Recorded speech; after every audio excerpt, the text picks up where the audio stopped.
Jennifer Aniston has just been named People Magazine's World's Most Beautiful Woman of 2016. And congrats to her. And speaking of beautiful, one of Hollywood's most glamorous couples is giving us our first look at their newborn daughter.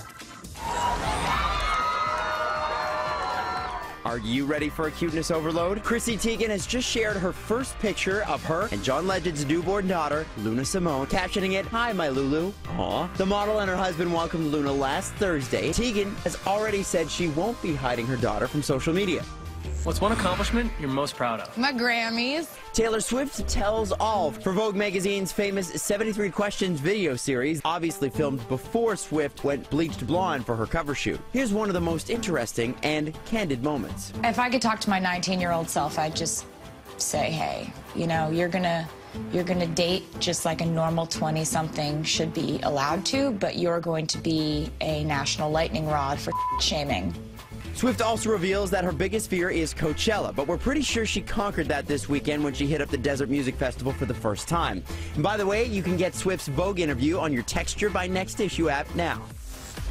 They told me I would never tour. Now I'm on the Beyonce Formation tour. All DJ Khaled does is win, and he just scored an opening spot for Queen Bee. Khaled will join Beyonce when her tour kicks off in Miami 1 week from today. And we all know what this means. His Snapchat game is about to get even better. Now, when I caught up with him at the Clive Davis pre-Grammy Gala, he told me just what the app means to him. Shout out to Snapchat. You know, Snapchat thing, man, is basically me just being me, and you can't hide me no more. You know what I'm saying? You can't hide this greatness no more. I got 10 seconds to show them. How are you? He's considered one of the best comedians in the world and is definitely one of Canada's funniest guys. And Russell Peters is also a busy guy. He just lent his voice to the #1 box office film, The Jungle Book, and now he's wrapping up his almost famous world tour. You must be tired of all this success. I mean, another arena tour, like, what is this, right?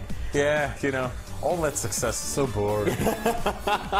Does it ever actually sink in for you that it's not only has it happened, but it's continuing to happen, and it's... That's the part that surprises me all the time. Every time a tour ends, I always look at it and go, that was fun, man.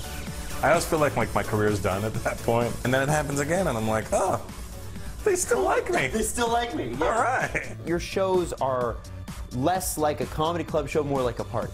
Yeah, that's how I want it to be. You brought a whole new version of Canadian comedy to the forefront, because really before you it was a lot of the red-green type, you know, duct tape and plaid kind of comedy, and you brought the multicultural angle to it. That's what Canada looked like then, and then I'm a representation of what Canada looks like now. Peters will be doing back-to-back shows in his hometown of Toronto next week.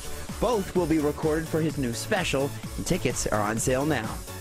Happy National Canadian Film Day. It's time to celebrate our homegrown filmmaking talents. Today, Canuck films will be screened in every province and territory, often in the presence of the filmmakers or stars. And speaking of Canadian film, tune in Friday for Terry Hart's interview with the director of the acclaimed Sleeping Giant. And remember to get your entertainment news here first in the morning and anytime on Twitter @NCity.